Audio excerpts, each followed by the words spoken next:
નમસ્કાર, હું કલેક્ટર અરવલ્લી। જેમ આપ બધાને ખબર છે, દર વર્ષની જે રાષ્ટ્રીય પર્વ આવી રહ્યું છે 15મી ઓગસ્ટ, એ જ દિવસે 1947માં ભારત આઝાદ થયું હતું। આઝાદ દેશ તરીકે દુનિયામાં પરચમ લહેરાવ્યું હતું। સમય આવી ગયું છે ફરીથી તિરંગા યાત્રાનું। તિરંગા જે આપના બધાના ગર્વ, ગૌરવ, આપણે બધાની ઓળખ। આ તિરંગાને આપને ઘરમાં, આપની દુકાનમાં, આપની જે એકમ હોય, જ્યાં આપ બેસતા હોય ત્યાં ગર્વથી લહેરાવીએ, એ ત્યાં ફરકાવીએ। આપને ઘર ઉપર આપની પહેચાન ફરકાવીએ।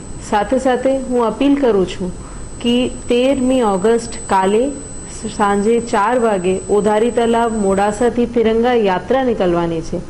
એમાં પણ ખૂબ ઉત્સાહપૂર્વક અને ઉમંગસભેર બધા નાગરિકો જે છે મોડાસાના અને આખા અરવલ્લી જિલ્લાના જોડાય અને આપણે તિરંગા યાત્રામાં જોડાવીને આપણે આઝાદીના લડવૈયાઓને યાદ કરીએ।